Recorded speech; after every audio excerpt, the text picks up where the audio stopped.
Bonjour à tous, on se retrouve pour une nouvelle position. Ici le trait pour les noirs, mais on va bien chercher pour les blancs la partie. Alors pourquoi? Parce que les noirs vont faire une erreur. On sait évidemment qu'une combinaison n'arrive que parce que l'adversaire fait une erreur, il n'y a pas d'autre raison.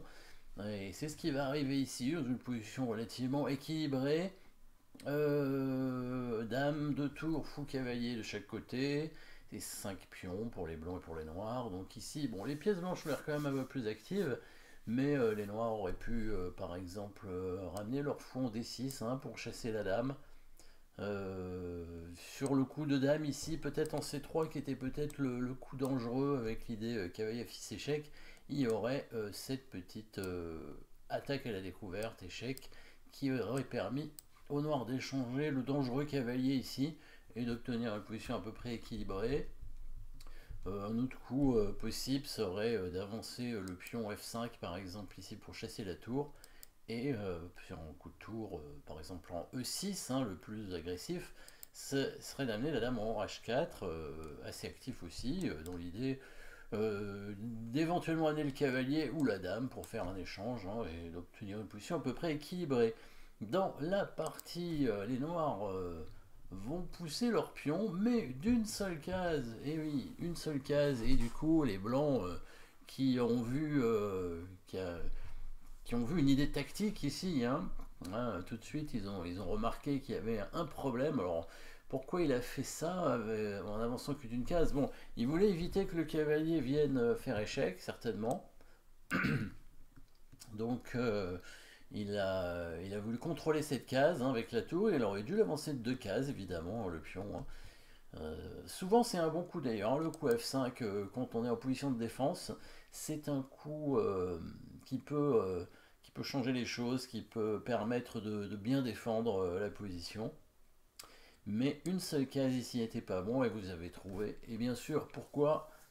Il va y avoir une attaque double, tout simplement une fourchette, mais pour faire la fourchette, il faut trouver l'attraction qui permet donc d'attirer évidemment la pièce pour faire la fourchette. Bien sûr, il faut voir les combinaisons quand elles apparaissent sur l'échiquier, et c'est pour ça que la vision tactique est ici très importante. Fourchette de cavalier, comment on va faire sur le roi, bien sûr, le roi et la dame. Donc on va attirer la dame et on va dévier dans un premier temps la tour F8, hop, en prenant le pion avec la tour comme ça. Et quand il va prendre avec la tour, maintenant c'est l'attraction qui permet de faire l'attaque double. Voilà, tour 8 échec qui va gagner la dame. Après cavalier prend F6, on récupère la dame derrière et à la fin on a une dame contre tour et cavalier et on a même gagné un pion et probablement un deuxième assez rapidement. Ici bouge son roi, ça change rien parce qu'on va prendre quand même la tour après. Hop, on prend la dame ici et ensuite on prend la tour. Du coup, c'est pareil, on se retrouve avec beaucoup de matériel en plus, puisqu'on pourra récupérer encore un pion et puis tous les pions seront faibles. Donc la position est gagnante ici. Voilà, petite. Grosse erreur de la part des noirs avec ce coup de tour prend pion F6. Euh, Peut-être que les noirs ne doivent pas prendre la tour, mais la position commence à se compliquer largement maintenant, avec déjà un pion de retard et une attaque qui arrive, bien sûr. Le roi noir qui s'est affaibli par ce coup de pion F6 en plus. Donc ça commence à se compliquer largement. Donc jolie vision tactique de la part des blancs. Voilà, merci d'avoir suivi cette position. N'oubliez pas de vous abonner et à très bientôt.